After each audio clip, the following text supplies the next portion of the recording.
네, 오늘 말씀의 제목은 경배의 또 다른 관점이라는 말씀의 제목으로 우리 마태복음 2장의 말씀을 함께 나누고자 합니다.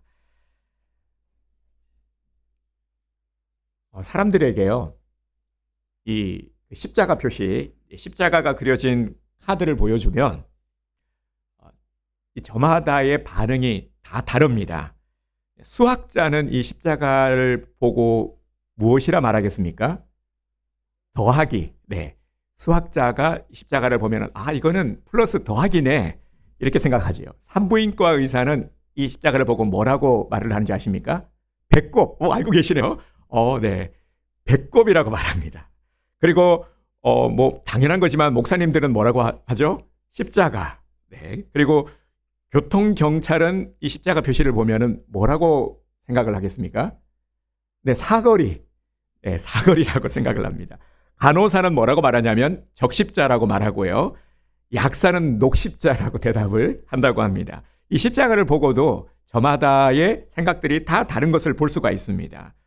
이런 현상이 생기는 것은 각기 생각하는 것이 다르기 때문이죠. 다 각자 자기의 입장과 생각이 주관이 있기 때문입니다. 어떤 사물을 바라보는 방식이나 입장의 차이를 관점이라고 하죠. 그래서 사람은 어떤 관점으로 바라보느냐에 따라서 그 가치관이 달라지게 됩니다. 우리 옆에 분들 한번 봐보실까요? 우리 옆 분들 얼굴이 잘생겼는지 예쁜지 한번 얼굴을 한번 봐보세요. 네, 오늘따라 더 예뻐 보이는지. 옆 사람을 볼 때 어떻습니까? 선하다라고 선하게 생겼다라고 생각하면은 정말 옆에 있는 분들은 선한 사람인 겁니다. 또 예쁘다, 잘생겼다 이렇게 생각하면은 정말로 그렇게 보이는 겁니다. 상대방의 예쁜 모습, 잘생긴 모습이 보이는 거죠. 그래서 우리 바라본 김에 옆에 분들하고 인사를 한번 하겠습니다.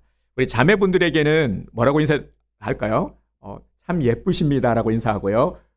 우리 형제분들에게는 참 잘생기셨습니다. 참을 꼭 넣으셔야 돼요. 네, 참 예쁩니다. 참 잘생기셨습니다. 인사하겠습니다. 참 예쁩니다. 참 잘생기셨습니다. 네, 이렇게 보면은 이 좀 어색해 하시는 분들이 계세요.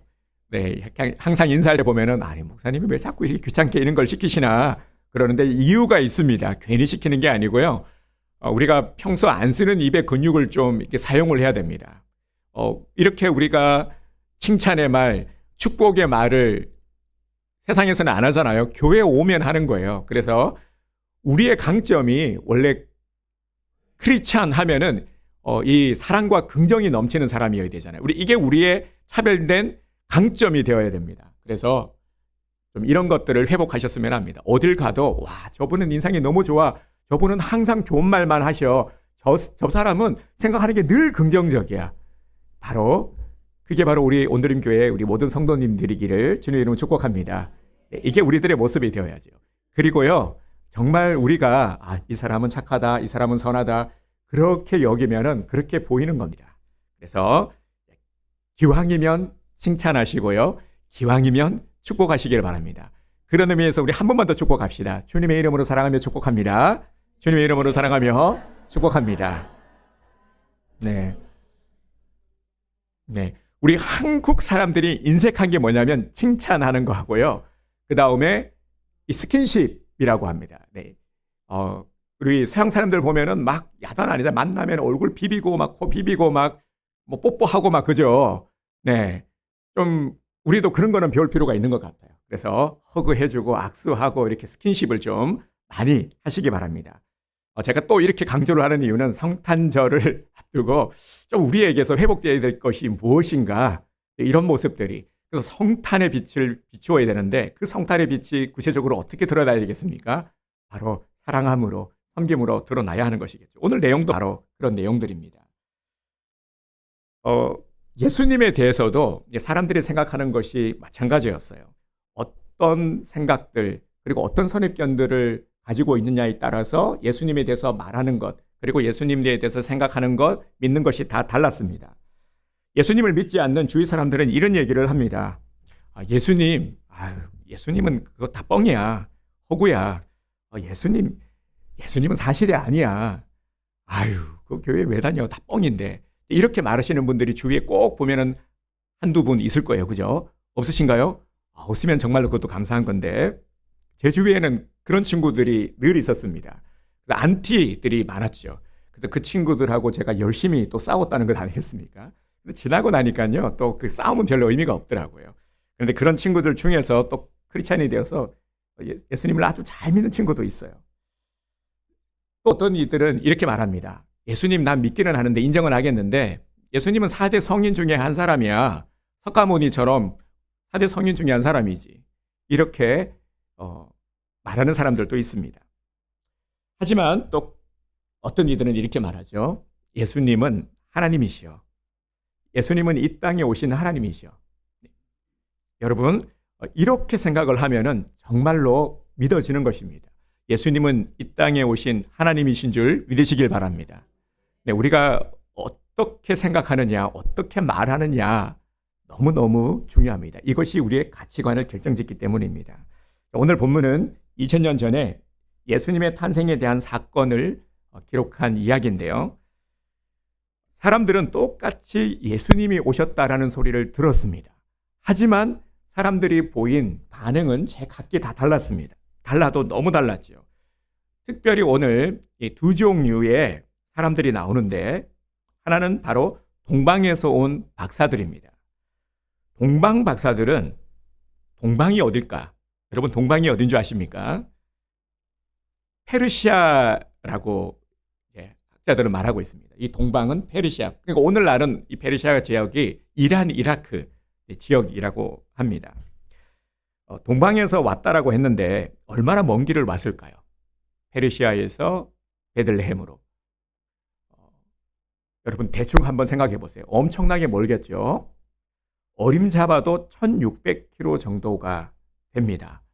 1600km 너무 거리가 머니까 감이 잘 안 잡히죠. 서울에서부터 부산까지가 480, 90, 500 정도 잡고요. 그 정도 거리밖에 안 됩니다. 그런데도 엄청 먼데 차로요. 차로 안 막히고 가도 그 정도인데 이 1600km. 당시에는 자동차도 없었잖아요. 사막 지형을 갈 수 있는 수단이 두 가지가 있었죠. 낙타를 타고 가거나 걸어가거나 둘 중에 하나였습니다. 근데 과연 이게 가능했을까요? 페르시아에서 이 베들레헴까지 이 1600km를 간다라는 게 여러분 같으면 가겠습니까? 이거 뭐 돈 준다 그래도 가겠습니까? 페르시아에는 이 티그리스 강과 유프라테스 강이 있습니다. 큰 강이 두 개나 있고요. 예루살렘까지 오려면 반드시 이 강을 건너야 합니다. 그리고 해발 2000m 되는 이 고원지대를 통과해야 됩니다. 산 넘고 물 건너 바다 건너 가야 하는 것이죠. 낙타를 타고 갈 때 쉬지 않고 몇 달을 가야 갈 수 있고요. 걸어가면은 1, 2년은 가야 된다고 합니다. 상당히 먼 거리죠. 그리고 페르시아 땅에 있었던 이들이 어떻게 예수님의 탄생을 알게 되었을까? 이것도 궁금합니다. 이들이 어떻게 알고 예수님에게 경배하러 간 것이지? 어떻게 여기까지 찾아올 수 있었을까? 동방 박사들은요, 오늘날로 하면은 천문학자라고 말할 수 있습니다. 별을 연구하는 학자들이었습니다. 그래서 성경에 언급되어 있지는 않지만 이들이 일단 큰 별이 나타난 겁니다. 별이 나타나니까 당연히 관심을 가지겠죠. 그리고 너무나도 큰 별이 나타나니까 이것을 좀 이상징후라고 여긴 것입니다. 그런데 이들은 구약 성경을 알고 있었던 이들 같습니다. 구약의 예언들을 학자들이니까 그래서 연구를 또 했겠죠. 그래서 이것은 그냥 단순한 별이 아니라 메시아의 탄생을 알리는 별이다 하는 확신을 한 것이죠. 그래서 이 별이 움직임을 따라서 조금씩 이 별이 움직임을 따라서 이스라엘로 가게 된 것입니다. 하여튼 그들은 동방에서 예루살렘까지 그 먼 거리를 별을 따라 도착을 한 것이죠. 박사들이 왕이 어디서 태어났느냐라고 물었을 때 예루살렘은 난리가 났습니다. 가장 놀란 사람이 누구였냐면 바로 헤롯 왕이었습니다. 헤롯 왕이 번쩍 놀란 거죠. 아니, 왕이 태어났다고 도대체 왕이 어디서 났단 말이냐? 거기 왕이 태어난 곳이 어디야? 아무도 모르는 겁니다. 아무도 몰라요. 그래서 헤롯 왕이 서기관들을 다 불러 모았습니다. 지금 이들이 왕이 태어났다라고 하는데, 별이 지금 뜨고 지금 메시아가 태어났다고 하는데, 도대체 이게 사실인지 어디서 태어났는지 지금 빨리 조사를 해서 보고를 해라 한 것이죠. 헤롯은 서기관을 통해서 왕이 베들레헴에서 태어났다는 사실을 알게 되었습니다. 그리고 박사들에게 당부를 하죠. 8절 보겠습니다. 8절에서 이렇게 말을 합니다. 가서 아기에 대하여 자세히 알아보고 찾거든 내게 고하여 나도 가서 그에게 경배하게 하라. 아멘. 오, 헤롯도요, 경배하러 가겠다라고 합니다. 헤롯의 입에서 지금 경배라는 단어를 쓰고 있어요. 헤롯이. 동방의 박사들은 베들레헴으로 내려갔습니다. 별이 인도하는 대로 따라갔더니 한 곳에서 별이 멈춰 섰죠. 거기서 아기 예수님을 만났습니다. 그들은 왕으로 오신 아기 예수님께 진심으로 경배드렸습니다. 그들이 가지고 온 예물도 드렸죠. 황금과 유황과 몰약, 이 세 가지 가장 귀한, 그 당시 가장 비싸고 가장 귀하다 할 수 있는 이 예물을 예수님께 드렸습니다. 오늘 우리가 주목할 것이 바로 경배입니다. 동방 박사들도 경배를 말했고 헤롯도 경배를 말했습니다. 왕이 태어나면 왕께 경배하겠다는 것입니다. 그러면 동방 박사도 경배를 말하고 헤롯도 경배를 말했는데 이 둘의 경배가 무엇이 다른 걸까요? 먼저 그 결과를 한번 보도록 하겠습니다. 동방 박사들은, 경배를 말한 동방 박사들은 어떻게 했습니까? 그 이후의 행보가 예수님을 찾아가서 직접 경배 드렸죠. 그러니까 이들의 말이 진심이라는 것이 드러났습니다. 경배를 드렸으니까요. 하지만 헤롯은 경배를 말했지만 경배를 드린 것이 아니라 경배를 빌미로 엄청난 이 살인을 저질렀습니다. 끔찍한 일을 저질렀어요. 박사들이 경배한 이후에 베들레헴에 어떤 일이 일어나냐면은 그 유명한 그 잔인한 사건이 바로 헤롯의 유아 대학살 사건입니다. 역사적으로 상당히 끔찍한 사건으로 기록되고 있죠. 헤롯은 경배를 빌미로 예수님을 죽이려고 했습니다. 그래서 베들레헴 근처에 2살 이하의 모든 남자아이를 처형하라고 명령을 했고요. 예수를 찾아 죽이기 위해서 죄 없는 아이들을 그냥 모조리 다 죽이는 이 엄청난 만행을 저질렀습니다. 그래서 이제 기록에 의하면은 베들레헴에 통곡하는 소리가 끊이지 않았다고 합니다. 헤롯이 경배를 말했죠. 그런데 그 경배는 어떤 경배였습니까? 거짓이었죠. 거짓이고 위선이라는 것이 만천하에 드러났습니다. 헤롯의 경배와 이 동방박사의 경배를 통해서 우리가 알 수 있는 것이 무엇입니까? 두 가지를 깨달을 수가 있죠. 하나는 그 사람이 말하는 것이 진실인지 거짓인지는 그 결과를 통해서 알 수 있다는 것입니다. 시간이 지나면 다 드러나게 되어 있죠. 또 하나는 관점의 문제입니다. 지금 이들이 예수님을 어떻게 바라보고 있느냐 하는 것입니다. 결국 예수님을 바라보는 나의 관점이 중요합니다. 나의 관점에 따라서 우리가 성탄을 맞이하는 우리들의 자세가 달라지는 것입니다. 우리는 동방박사의 심정으로 성탄을 준비하고 성탄을 맞이해야 하는 것입니다. 여러분, 성탄을 기다리면서 지금 나는 예수님을 어떻게 바라보고 계십니까? 우리 잠깐 한번 생각해 볼까요? 나는 성탄에 대해서 어떤 생각을 가지고 있고 예수님을 어떻게 바라보고 있는지를 한번 생각해 보시기 바랍니다. 성탄에 대한 사람들은 성탄에 대해서 어떤 생각을 할까요? 주위에 보면 성탄을 믿고 성탄을 지키는 사람들보다 그렇지 않은 사람들이 훨씬 더 많죠. 예수님의 탄생을 믿지 않고 거부하는 자들이 있습니다. 우리 성탄이 되면 우리 그리스도인들은 뭐라고 인사합니까? 메리 크리스마스라고 인사하죠. 여러분, 메리 크리스마스. 왜 메리 크리스마스입니까? 예수님의 탄생을 우리가 기뻐하는 거잖아요. 그러면서 예수님의 이 탄생과 이 기쁨을 우리가 전하는 거예요. 메리 크리스마스라고. 예수님께서 오신 날이 너무 기쁘니까, 예수님이 오신 날이 생명의 날이고 구원의 날이니까, 예수님 때문에 우리가 살았으니까 그래서 너무너무 기쁘고 너무너무 감사한 거죠. 그래서 그 기쁨을 메리 크리스마스로 나누는 겁니다. 그런데 예수님을 거부하는 자들은 메리 크리스마스가 싫은 거죠. 메리 크리스마스가 싫어서 뭐라고 바꾸어 버렸습니까? 표기를 할 때 X로 표기를 해버려요. 엑스마스로. 그리고 인사도 메리 크리스마스가 아니라 해피 할러데이로 바꿔버리죠. 그래서 지금도 해피 할러데이라고 인사하는 것을 많이 듣게 되실 겁니다. 그리고 성탄절의 주인공은 누구죠? 예수님인데, 이 너무나도 당연한 사실인데, 그런데 예수님을 믿지 않는 사람들은 이걸 이제 인정하지 않으려고 하는 거죠. 그래서 예수님을 밀어냅니다. 그래서 그 자리에 산타클로스를 또 등장시키고요. 산타클로스를 홍보하고 또 이것을 상업적인 어떤 마케팅으로 활용하기도 하고요. 네, 이렇게 성탄절이 무슨 날이냐? 성탄절 하면 예수님이 주인공이 되고 예수님을 드러내야 되는데 그게 아니라 성탄절은 먹고 마시며 즐기는 날로 바뀌게 된 겁니다. 성탄절, 유후! 성탄절 우리 마음껏 한번 즐겨보자, 놀아보자, 마셔보자. 이렇게 되는 거죠. 지금 이런 모습이라는 겁니다. 이게 바로 어떤 모습이냐면 예수님을 거부하는 모습입니다. 성탄절에 예수님을 바라보지 못하고 예수님을 축하하지 못하는 것은 예수님을 거부하는 것이죠. 자, 그러면 우리 신앙인들, 자, 세상 사람들 얘기할 게 아니라 우리들의 얘기를 한번 해보겠습니다. 지금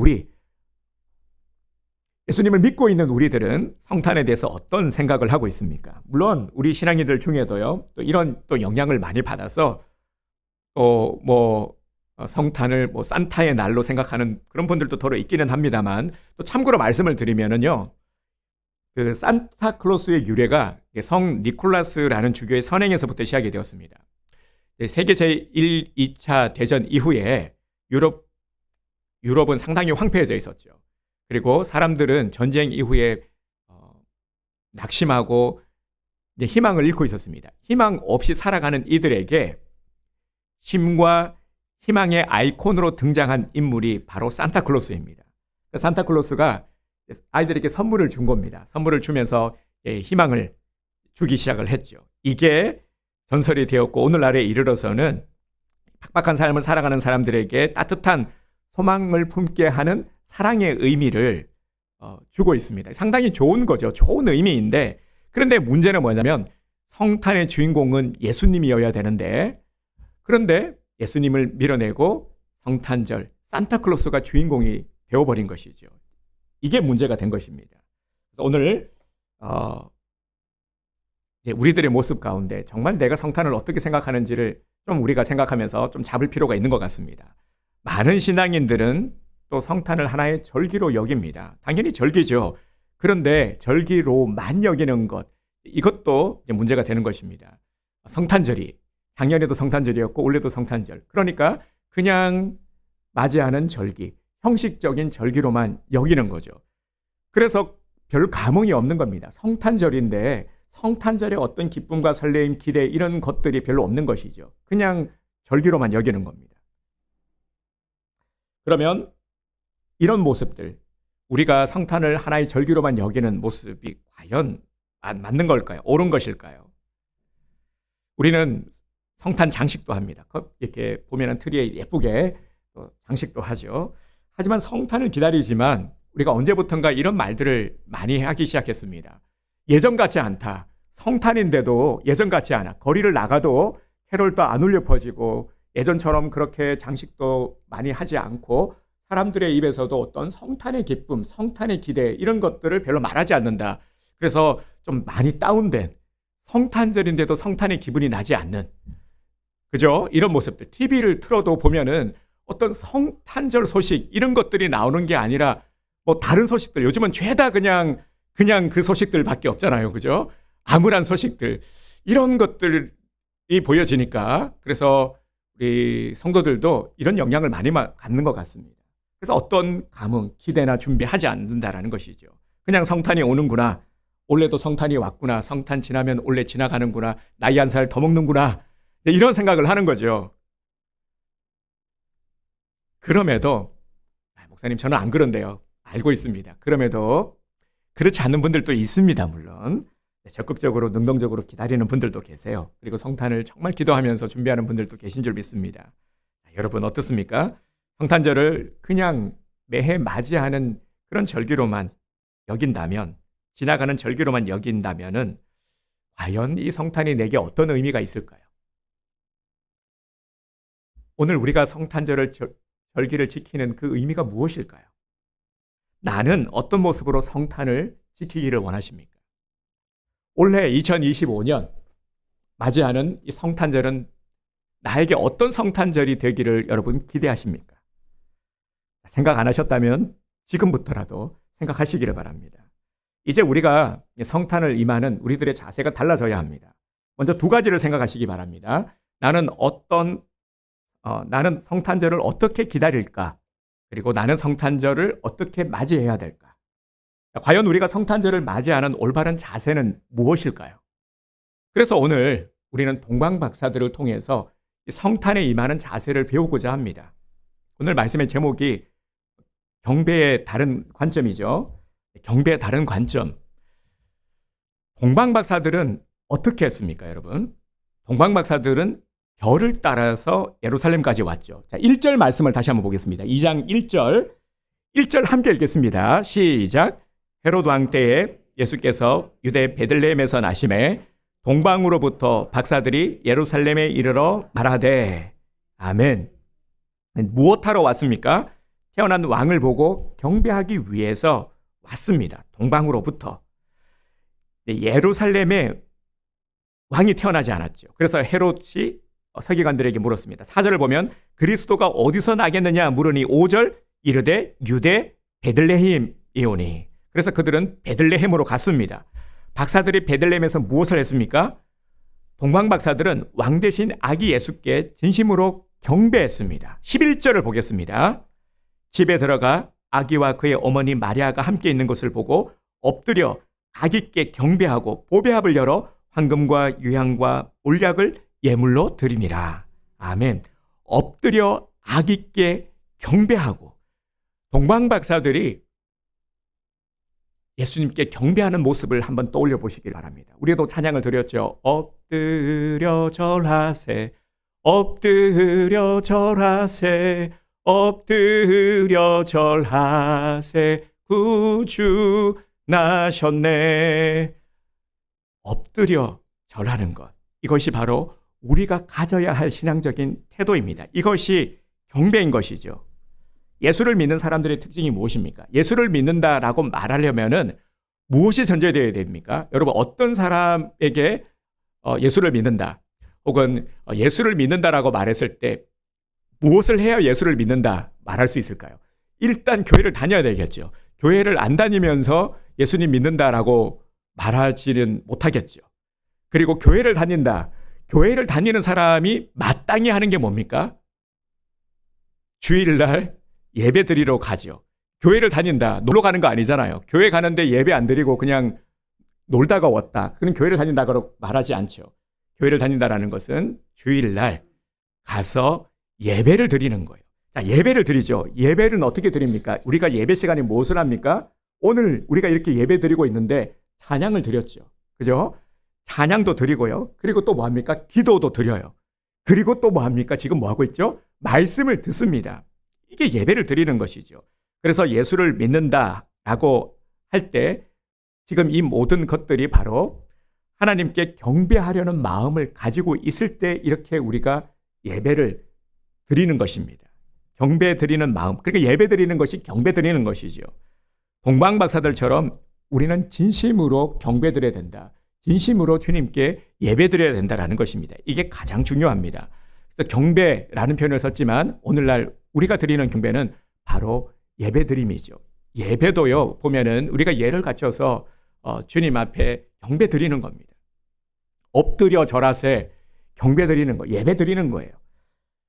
그래서 예배를 드린다는 것은 단순히 한 번의 예배로 끝나는 것이 아닙니다. 예배를 드렸어요. 예배를 드렸어. 나 크리스찬이야.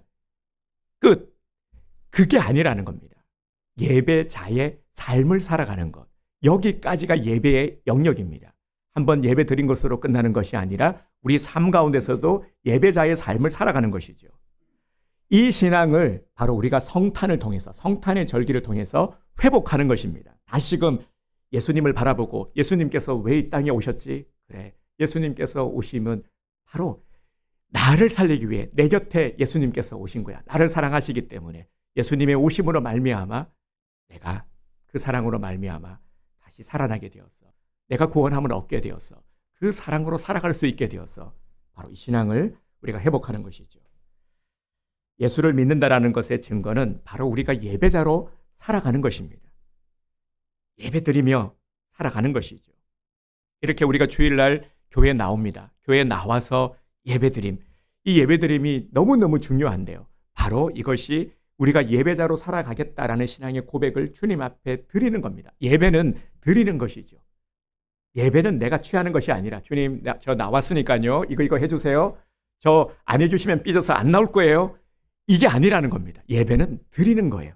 나를 드리는 겁니다. 이게 바로 로마서 12장 1절의 고백이죠. 제가 읽어드리겠습니다. 로마서 12장 1절. 그러므로 형제들아, 내가 하나님의 모든 자비하심으로 너희를 권하노니 너희 몸을 하나님이 기뻐하시는 거룩한 산 제물로 드리라. 이는 너희가 드릴 영적 예배니라. 아멘. 나를 거룩한 산 제물로 내어 드리는 것. 그래서 제가 예배 시간에 기도를 드릴 때마다 꼭 빠뜨리지 않고 기도하는 게 바로 나를 산 제물로 내어 드리는 산 제사 되기를 소망합니다. 라는 기도입니다. 나를 내어 드리는 거예요. 매주일 우리가 예배를 드리면서 예배자로 살아가겠습니다. 라는 신앙의 고백을 예배 시간을 통해서 드리게 되는 것이죠. 그래서 예배가 너무너무 중요한 것입니다. 오늘 거룩한 주일, 우리가 거룩한 주의 성전에 나와서 거룩한 주의 백성된 우리들이 하나 되어 주님 앞에 예배드리고 있죠. 이 예배를 주님께서는 너무너무 기뻐하십니다. 주님께서는 우리의 예배를 기뻐 받으시고 한량없는 주의 은혜를 우리들에게 부어주시는 것입니다. 그래서 우리는 그 은혜로 충전을 해서 만땅 충전을 해서 우리가 세상을 담대하게 살아갈 수 있게 되는 것입니다. 오늘 그 은혜의 역사가 우리들에게 체험되기를 주님의 이름으로 축복합니다. 동방박사들은 아기 예수님께 진심으로 경배하고 예물을 드렸습니다. 그들은 자신의 보배합을 열어서요, 황금과 유황과 몰약을 드렸습니다. 예물로 드렸습니다. 이 당시 때 황금과 유황과 몰약은 가장 값비싼 귀중품을 대표하는 것들입니다. 이런 귀중품들을 아기 예수님께 드렸다라고 하는 것은 그들의 경배가 얼마만큼 진심인지를 드러내는 것입니다. 와, 이 예물이 비싸다, 비싼 걸 드렸다. 이게 중요한 게 아니라요. 그만큼 이들의 진심과 정성과 최선을 다했다라는 거죠. 완전히 헤롯의 경배와는 극과 극인 거죠. 우리도 예수님께 진정으로 우리가 예배 드리기를 원한다라면은, 우리가 경배 드리기를 원한다면 우리의 마음의 표현이 있어야 하는 것이죠. 제가 재미난 얘기를 하나 해드리도록 하겠습니다. 이 마음의 표현이 중요한 건데, 선물이 중요한 건데요. 연애를 하는 청년 커플이 있는데 자매가 생일인 겁니다. 생일날 생일 선물이 몹시 중요하죠. 생일 선물을 무엇으로 해야 하느냐, 이거는 형제들이 엄청 이제 이 형제가 고민되기 시작한 겁니다. 분명히 선물을 통해서 감동을 주고 좋아할 만한 걸 줘야 될 텐데, 그래서 몇 날 며칠을 고심하다가 무엇을 하기로 했냐면 학 1000마리를 접기로 한 것이죠. 자, 벌써부터 여기서 여기 환상이 울려 퍼지고 있죠. 네, 이 형제는 내가 이렇게 정성을 들여서 접어서 보내면은 자매가 뻑 갈 거야. 네, 뻑 갔을까요? 네, 우리의 예상대로 얼마 가지 못해서 헤어지고 말았어요. 네, 선물은 뭡니까? 내가 주고 싶은 걸 주는 게 선물이 아니잖아요. 내가 하고 싶은 걸 주는 게 아니라 상대방이 원하는 것을 알고 상대방이 원하는 것을 줘야 기쁨이 있고 감동이 있는 것 아니겠습니까? 그죠? 이거 아주 중요한데 형제들이 이걸 잘 몰라요. 형제들은 자기가 하고 싶은 걸 그냥 잔뜩 그냥 거기에 사로잡혀가 그것만 막 하려고 하는데, 우리 형제들, 청년들 잘 들으시기 바랍니다. 네, 제가 이걸 깨닫는데 시간이 많이 걸렸는데, 네, 내가 주고 싶은 걸 주는 게 아니라 상대방이 원하는 걸 주는 게 선물이다. 중요한 겁니다. 오늘 우리는 동방박사를 통해서 이것을 우리가 배우게 되죠. 그래서 정말 우리는 어떤 마음으로 예물을 드려야 되는지, 저마다 하나님께 드리는 예물이 다를 수가 있어요. 우리의 처한 상황과 형편이 다릅니다. 당연히 그럴 수밖에 없죠. 하지만 잊지 말아야 될 것이 있습니다. 다리가 불편한 분들이 있을 수 있죠. 그러면 오늘 이 자리에 나온 것, 이 자체가 불편한 내 몸을 안고 나온 자체가 주님 앞에 드리는 예물인 겁니다. 내가 예물인 거예요. 로마서 12장 1절 말씀처럼 나를 산 제물로 내어 드리는 겁니다. 상황이 너무 어려워서 이 자리에 올 수 없는데도 불구하고, 쉽지 않은데도 불구하고 나온 것, 그 자체가 예물인 것이죠. 그리고 주님 앞에 드리는 이 시간들 바로 예물인 것이죠. 박사들이 드린 몰약이 의미하는 것은요, 바로 이런 헌신의 예물이었습니다. 우리가 몸으로 드리는 것도 헌신의 예물인 것이죠. 몰약인 겁니다. 우리의 시간을 드리는 것, 이것도 헌신의 예물인 것입니다. 토마스 아킨퍼스라는 유명한 신학자가 있습니다. 이 신학자가 쓴 대표작이 뭐냐면 그리스도를 본받아라는 책인데요. 이 책에서 유명한 구절이 있습니다. 이렇게 묻습니다. 책에서 오 주여, 내가 당신을 위해 무엇을 하리이까? 무엇을 바치리까? 주님이 대답하셨다. 나는 너 자신을 원하는 것 외에 다른 것이 없다. 나 자신이 주님께 드리는 이 예물이라는 것을 잊지 마시기를 바랍니다. 몰약과도 같은 예물인 것이죠. 여러 가지 열악한 상황, 내가 몸이 불편함에도 불구하고 이 자리에 나왔다라면은 내가 예물이 되는 겁니다. 예배는 나를 내어 드리는 겁니다. 또 형편이 어려운데도 불구하고 정성을 모아서 헌금을 올려 드리는 분들이 계십니다. 어떤 분은 많지는 않지만 정말 정성껏 마음을 모아 준비하고 그렇게 드리는 분들이 계십니다. 정말 과거의 두 랩돈과 같이 주님께서 기뻐 받으시는 소중한 예물인 것이죠. 거기에는 황금과 같은 이 믿음이 들어있는 겁니다. 황금과 같은 이 믿음의 예물을 드리는 것이죠. 나의 신앙의 고백, 믿음의 예물인 것입니다. 예수 그리스도를 나의 주, 나의 하나님, 나의 왕으로 모시는 이 믿음을 주님께서는 기뻐하십니다. 그것은 내가 드리는 이 믿음의 예물이기 때문입니다. 또 우리 성도들 중에는 이 유향과 같은 예물을 드리는 분들이 계십니다. 동방 박사들이 유향을 예물로 드린 것처럼 특별히 이 유향은 이렇게 적용할 수가 있을 것 같습니다. 이 영혼의 구원을 위한 헌신, 이것이 바로 유향과 같은 값진 예물인 것이죠. 주님은 한 영혼이 천하보다 귀하다 말씀하셨습니다. 정말 한 영혼이 돌아올 때 누구보다 기뻐하시는 분이 바로 우리의 주님이십니다. 그래서 우리가 성탄절 어떤 헌신을 주님 앞에 드려야 될까? 우리가 생각할 때에 이 유향을 이번 성탄에 드릴 수 있기를 원합니다. 그래서 형제나 이웃의 생명을 정말 그동안 돌아보지 못한 우리의 가족과 이웃들을 다시금 돌아보는 것이죠. 우리 성탄절을 통해서 돌아보고 그 영혼을 다시금 우리가 놓친 그 영혼들을 붙들고 기도하고 그 영혼들을 주님께로 인도할 수 있는 것. 이건 너무나도 귀한 성탄 예물을 주님 앞에 드리는 겁니다. 이 유향을 드리는 것이죠.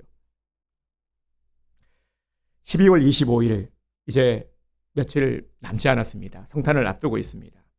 우리 교회가 어떻게 주님 앞에 귀한 예물을 드릴 수 있을까? 여러분, 교회는 우리 성도라고 말씀을 드렸죠. 그래서 제가 교회가 해야 합니다라고 할 때는 우리 성도들을 말하는 겁니다. 성도들이라는 말을 대신해서 제가 교회라고 표현을 하는 겁니다. 교회는 우리 성도가 교회예요. 성도 여러분 한 분 한 분이 바로 온드림 교회인 것이죠. 그래서 우리 교회가 어떻게 주님 앞에 경배 드릴 수 있을까? 저는 고민하면서 기도하면서 그래서 우리가 작은 실천을 하고자 하는 것입니다. 25일 작은 교회 연합 성탄 감사 예배를 주님 앞에 드리는 것입니다. 작년에는 작은을 뺐죠. 그냥 교회 연합이라고 표기를 했는데 기억하시는 분들이 계실지 모르겠습니다. 왜냐하면 오시는 분들이 다 미자립교회 목사님들인데 작은이 혹시나 좀 마음을 불편하게 할 수 있을까 싶어가지고 제가 그렇게 했는데 그런데 마음을 고쳐먹었습니다. 왜냐하면 작은의 이 복됨의 의미가 있기 때문이죠. 크고 작고 비교하는 것이 중요한 게 아니라요. 하나님께서는 큰 교회를 통해서 하실 일이 있으시고 작은 교회를 통해서 하실 일이 있기 때문입니다. 각각의 사명이 있는 것이죠. 그래서 제가 이걸 헤아리지 못했구나 해서 이번에는 제가 자신 있게 드러내려고 하는 것이죠. 작은 교회 목사님들을 축복하고 힘을 좀 북돋워 주었으면 합니다. 역할들이 있는 거죠. 사랑의 교회, 우리 교단을 대표하는 교회가 사랑의 교회인데 사랑의 교회의 역할이 있는 겁니다. 대형 교회의 역할이 있어요. 그 역할을 감당하면 하나님께 칭찬을 들을 것이고 감당하지 못하면 책망을 받게 되겠죠. 작은 교회도 마찬가지입니다. 작은 교회만이 할 수 있는 일들이 굉장히 많습니다. 그래서 우리는 특별히 이 작은 교회들을 위해서 더욱더 우리가 기도하고 그리고 작은 교회들을 좀 섬길 수 있었으면 합니다. 이 시대 가운데 더욱더 작은 교회가 무너지게 되면 교회가 무너지게 됩니다. 작은 교회 역할들 아프고 정말 상처받은 많은 영혼들을 케어할 수 있는 정말 실제로 그 사역을 하고 있는 교회들이 작은 교회이기 때문입니다.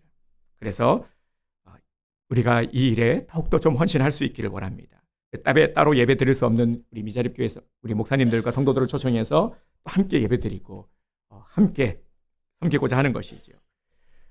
이는 주님께서 분명히 기뻐하실 일입니다. 그리고 우리 교회로서도 참 복되고 섬김의 기회를 제공받을 수 있는 섬길 수 있는 너무나도 감사한 은혜의 기회인 것이죠.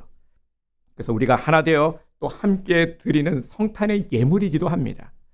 이렇게까지 말씀을 드렸는데 25일 성탄 예배에 안 나오시는 분들 안 계시겠죠? 네. 그동안 안 나오셨던 분들도 좀 함께 해서 그렇게 주님 앞에 영광 올려드렸으면 좋겠습니다. 복되고 영광된 날 함께 하기를 원합니다. 그리고 또 다시 한번 말씀을 드리지만 이번에 또 우리 각자 우리 성도들이 꼭 실천했으면 좋겠습니다. 우리 유향을 드리자. 유향 영혼 구원의 선물을 주님 앞에 드리자 하는 것입니다. 이 영혼 구원도요, 내가 어떤 것들을 책임지는 것이 아니라 정말 그 마음을 품고 그리고 그렇게 손을 내밀고 영혼 구원을 위한 섬김을 감당할 때 예물을 드리는 것입니다. 열매는 주님께서 책임져 주시는 거예요. 어떤 결과에 그렇게 연연하실 필요가 없습니다. 그 마음이 귀한 것이고요. 그렇게 헌신할 때에 주님께서 기뻐 받으시는 줄 믿습니다. 이것이 우리의 모습이어야 합니다. 이번 성탄 우리가 주님께 경배드리고 정말 주님께서 주시는 참 평화와 그 기쁨을 마음껏 누리는 우리 성도님들이 되시기를 주님의 이름으로 축복합니다. 우리 요절 말씀 우리 함께 선포하고요. 우리 함께 찬양 드리도록 하겠습니다. 이사야 7장 14절 말씀인데 우리 함께 한 목소리로 말씀 선포하겠습니다. 그러므로 주께서 친히 창조를 너희에게 주실 것이라. 보라, 처녀가 잉태하여 아들을 낳을 것이요 그의 이름을 임마누엘이라 하리라.